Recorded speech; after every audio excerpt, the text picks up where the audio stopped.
Baroness, James muttered. Still in disbelief, the woman before him could accuse him of such a thing when she was the one to walk here on her own 2 feet to seduce him. Why would she go to such lengths to have him killed? All because he did not want to sleep with her. Why was he being punished for having enough morals to not sleep with a married woman?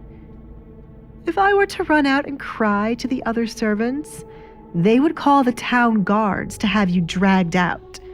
What a pretty sight that would be, to watch you plead your case. But you know something, James? No one will ever believe you. Katrina wiped away the tears she easily forced out.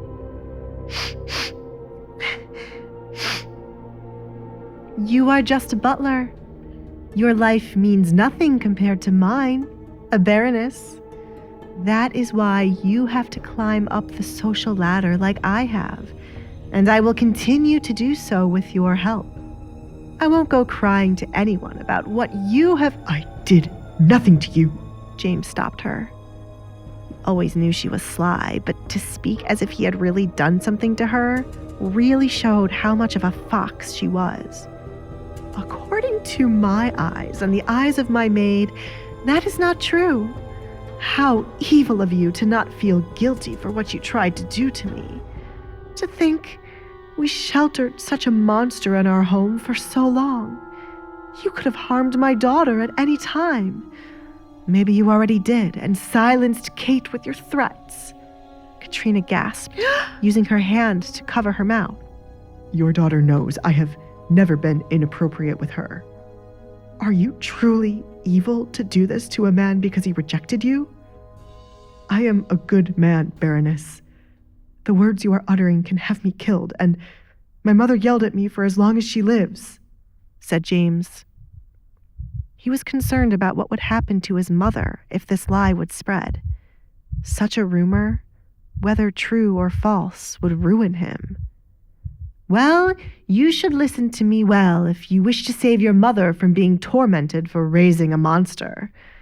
I shall ask you this one last time, and if you do not answer, I will alert the servants of what you did. Where did my husband run off to? Katrina was burning with curiosity to have the answer. Desmond was a dog wagging its tail as the master called for it. He never allowed anyone to summon him out of his home at the time of night unless that person was the king. Anyone else would have to visit her husband. He went to William Lancaster's mansion. James lowered his head, unable to look at Katrina as he told the Baron's business. William? Is it about Alisandre? Katrina ran her thumb against her bottom lip as she pondered the reason for Desmond hurrying off to William so late in the night. William must be impatient. That is good news for Kate. If they could get Alisandre sent off to wed William before the Duke could arrive for her, the Duke could do nothing but look for another wife. Kate would be right there as a new option. I have answered your questions, Baroness. Please leave me. With the answer given, James thought her business with him was done. Oh, but we are not done yet, James. Your life is in the palm of my hands. I can hold on to what you did to me for as long as I want, and then reach my breaking point, crying to my husband about the horrid deed. You are now more loyal to me than my husband. I have sent a man to watch your mother just in case you have thoughts of running, said Katrina. James looked up in horror at this revelation. Do not touch my mother. That all depends on you, James. Here. Katrina pulled out a bottle from her sleeves and handed it to him. Put a tiny drop in my husband's food each day, starting tomorrow. Do it until he can no longer stand on his 2 feet without help. Why not Alisandre? James asked as he took the bottle. He expected Katrina would also want to get rid of her. Katrina replied to his question with a smile. This wasn't her first time doing something to this degree. It would be suspicious for Alisandre and her husband to die out of nowhere.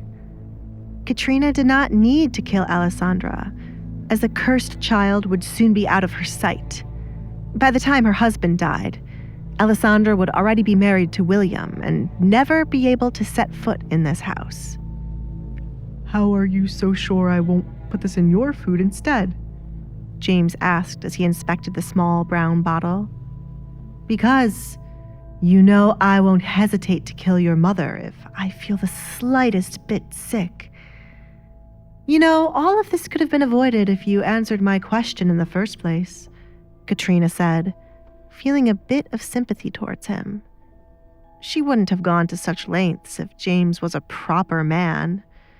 Perhaps they would have rolled around in his bed for a moment, enjoying the warmth of each other's bodies, before she would make the sweet promise of raising his position in society if he pledged loyalty to her. Working for me will give you rewards you have always dreamed of. Make me proud, James, or I shall have the town guards hang you. Good night. Katrina proceeded to leave his room. Her skin crawled the entire time she stayed in the servants' quarters. It was beneath her to be in such a place, but it was needed for her to be here if she was going to use James to poison her husband. The butler had control of the food going in and out of the kitchen, so it wouldn't be suspicious for him to be around the Baron's food.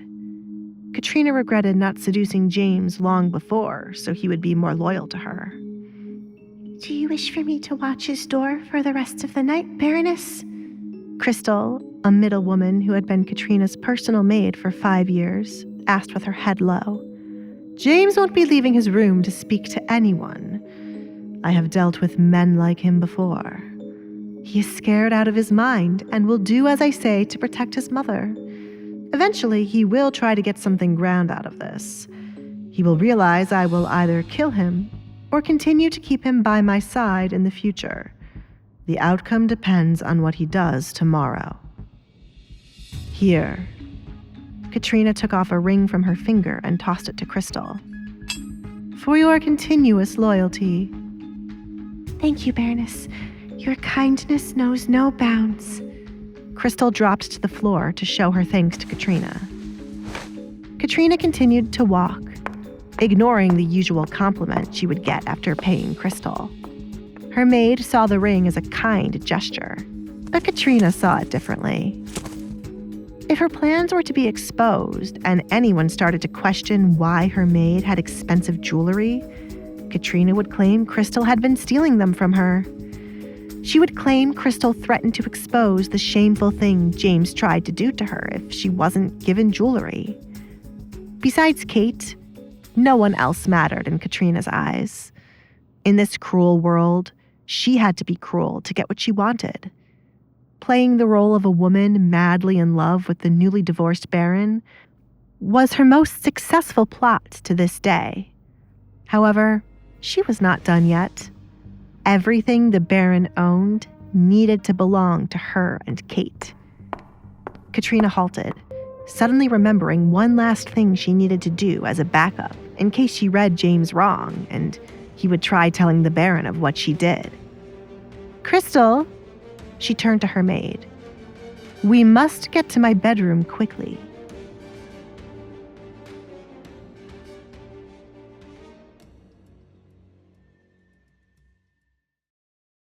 To listen to the full audio series, install the Pocket FM app now.